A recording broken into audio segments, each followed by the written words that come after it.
Shalom and welcome to another in our series of podcasts from Temple Beth Am, a dynamic center for conservative Judaism in Los Angeles. This is a recording of a Passover sermon by Rabbi Matt Shapiro. He looks around from where he's been hiding out, wondering if it's safe, slowly taking intentional but tentative steps to see what's happening in his surroundings, gradually moving out of the shadows and into the light.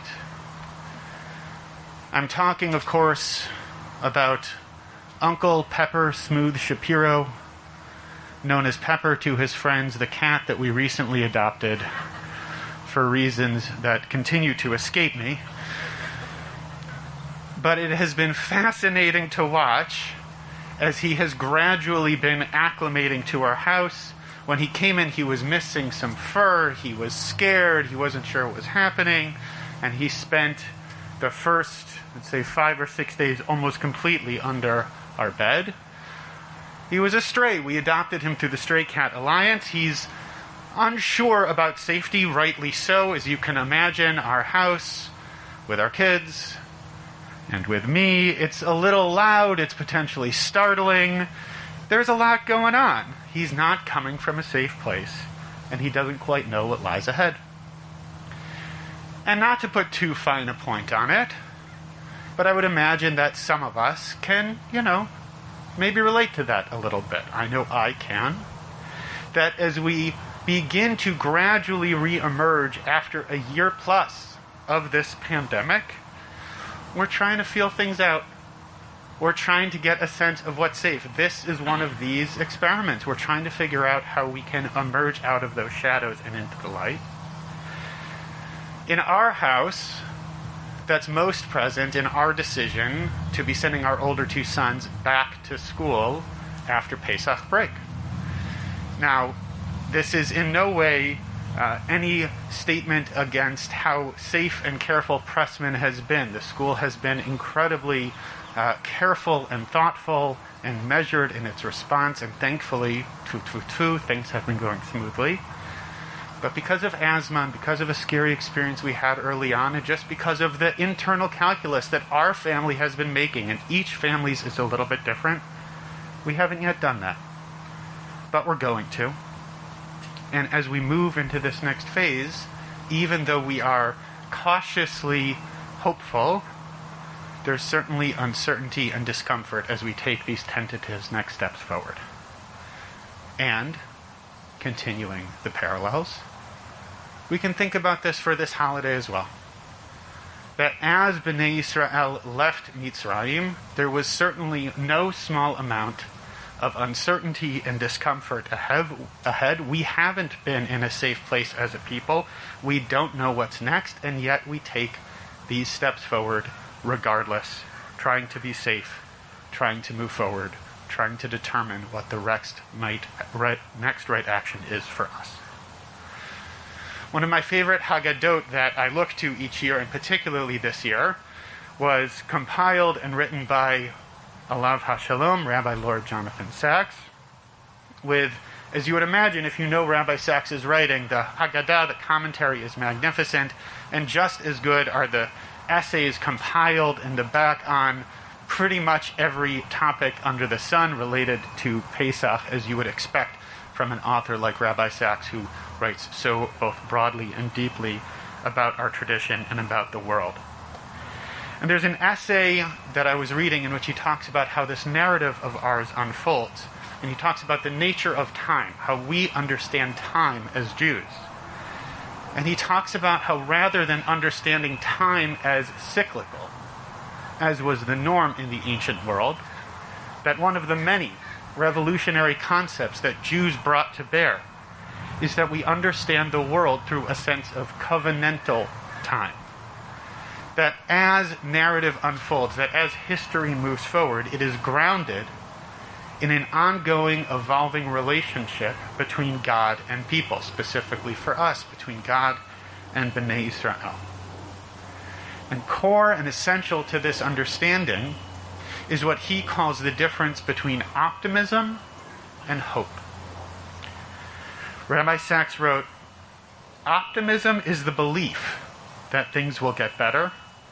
Hope is the belief that together we can make things better. Optimism is a passive virtue. Hope is an active one. It takes no courage, only a certain naivete to be an optimist, but it takes great courage to sustain hope. No Jew, knowing what we know of the past, can be an optimist. But Jews have never given up hope. Now, as someone who likes to think of himself as somewhat of an optimist, I'll be honest, this stings a little bit. How can it be that, knowing what we know of our history, that's impossible? And yet, particularly coming out of this year with its ups and its downs, its steps forward and backward and backward and forward again, it resonates. It's simply not a given that things will just automatically get better. Rabbi Sachs's understanding of optimism. So then how do we respond? Where and how can and do we find hope? There's a verse that I love. It's in the Haftorah for Parshat Bechukotai. It's out of Jeremiah. And in the prophecy, in Jeremiah's prophecy, he says, Mikva Yisrael Adonai, Kol Ozvecha Yevoshu. The hope of Israel is God. God, all who forsake you will be shamed. V'surai ba'aretz yikatevu ki azvu mekor mayim chayim et Adonai. Those who have turned from you, in the land will be doomed. They have forsaken you, God, who is the fountain of living waters. You heard in the beginning this beautiful phrase, Mikva Yisrael Adonai, the sense that God is the hope of our people. And if you're listening to it carefully, particularly through the lens of the back end of the verse, which talks about this idea of Mayim Chayim, living waters, it introduces, always fun, the opportunity for some rabbinic wordplay. And if you look in the last Mishnah of Masechet Yoma, the Masechet that talks about Yom Kippur and the various rituals and laws that were observed, Rabbi Akiva, as is so often the case in the last Mishnah of a Masechet, pulls this in a more agadic understanding, a little bit of fun at the end of a pretty serious chunk of Mishnah.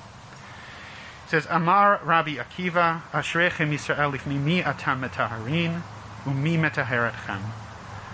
How lucky are we, Israel? But before whom are we purified? Who purifies us? Avinu Shabashamayim, God, of course. Shene'emar mikva Yisrael Adonai. Ma mikva metaher et hatmeim? Af hakadosh baruch hu metaher et Yisrael. Playing with this idea, he says, mikva Yisrael Adonai. He doesn't say it's hope. He says it's a mikvah, the ritual bath through which we can be purified. And just as a mikvah purifies those who are considered to be impure, so too does God purify us. So playing on this idea through Yom Kippur, the sense that how can we be purified? We are purified through God, yes, through our actions, and also ultimately through the Holy One. And I would stretch that then back in the other direction for what we're talking about today, to combine those understandings a little bit, that God is both the mikvah, the source of purification, yes, and also the hope for us as a people. And therefore then we have the opportunity to immerse ourselves in hope, to immerse ourselves in those living waters. And of course, 'tis the season when we think about immersing ourselves in water, I think about Kriyat Yam Suf, moving through that split sea, which again seems to hit home with this idea of the seemingly fraught and challenging and yet still hopeful moment of putting one foot in front of the other, that we didn't know as we walked through that water if the water would come crashing down at any moment surrounded by these waves, and yet we kept on walking. So what does this journey hold for us? What drives us? What's on the other end? I turned back to Jeremiah, and that following verse right after, verse 14, might sound familiar to some of you, because Jeremiah then says, Refa'eni Adonai ve'erata, Hoshi'eni ve'ivashea ki tehilati ata. Hear me, God, let me be healed. Save me, let me be saved, for you are my tehillah, you are my glory, you are my praise. That might sound familiar to many of you, because that is what the rabbis then turn into the opening of the bracha that we say in the Shemona Esrei each weekday, in which we ask for healing. That through that hope we then move into a process of healing and recovery. That as we immerse and aspire to hope, that is what makes it possible for us to recover. And I think there's an added wisdom of our rabbis that they shift that from the individual to the plural, that recovery and hope and healing, yes, can be an individual process, but ultimately and ideally might very well be a collective one. No accident, I think, that in Rabbi Sachs's quote, he writes about how together we can make things better.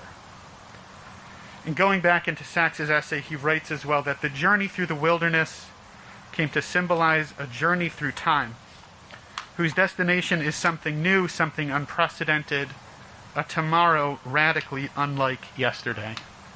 What has this year been, if not a series of tomorrows radically unlike the day before? And he rightly notes, Rabbi Sachs notes, how frightening, how scary that unpredictable unknown can be.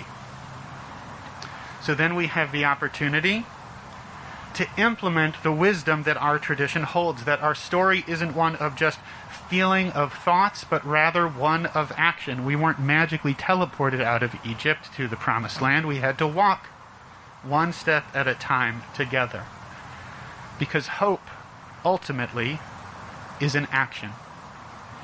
And the story that we tell each year, the story of the Exodus, reminds us of how vital hope is, reminds us that we can and that we ultimately must bring hope forth into the world. And even if we slip and stumble as we navigate those waters in which we immerse ourselves crossing through to the other side, that healing ultimately brings us forward. We all had a Seder last night, unless you happen to be watching the live stream from Israel, which if you are, hello, but I don't think there are many. We've got another one tonight. And so I would encourage you to bring to your Seder tonight the question of how do you put hope into action? Bringing Rabbi Sachs's words back, what are you doing to make things better? And because it's not just about this conversation, it's about that action to then make a commitment. What's a hopeful action you commit to over these next days, these next weeks? How are you going to sustain that hope? And for myself, I'm thinking about these weeks ahead as well, as I think about my kids going back to school, as I think about the other incremental actions, the stages that I'm going to be doing, that we're going to be doing, not foolishly, not just rushing out ahead to do things simply because we can, but also recognizing that there has to be a path forward. And working within what is, not disregarding or ignoring the circumstances, but still saying it's time to move forward, even though we don't know for sure what the outcome might be. We need hope, and we need to have faith we can navigate what's ahead. We know ultimately that we made it. We made it out of Egypt, we made it to Eretz Yisrael. Over time, took a while, as you might remember. And we don't just tell the story once. We tell it each and every single year. I believe there are so many reasons, but maybe one of the reasons is because as our hope begins to wane, we then tell the story again to revive and to bring that hope back to bear. I know this whole time you've probably just been thinking about how the cat's doing, and I'm glad to report that Pepper's fur has grown back. He has a beautiful shiny coat. Just the other night he hopped into bed with us, which grossed Sarah out a little bit, but it was very cute nonetheless. And there are still those moments when he scuttles back under the bed and then he comes back out again. we'll keep taking these tentative steps forward. We're going to be finding these moments of trust and hope and of freedom. I hope we're all moving towards getting better. I hope we're all recovering in the ways that we need to recover physically, emotionally, and spiritually. I hope we'll continue to commit to taking hopeful actions and following through on those commitments. I hope I'll continue to hope. I hope that we will continue to hope this holiday, this year, and always. Chag Sameach. You have been listening to another in our series of podcasts from Temple Beth Am, a dynamic center for conservative Judaism in Los Angeles.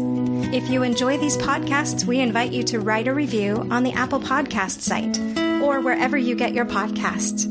For more information about Temple Beth Am Los Angeles, go to tbala.org.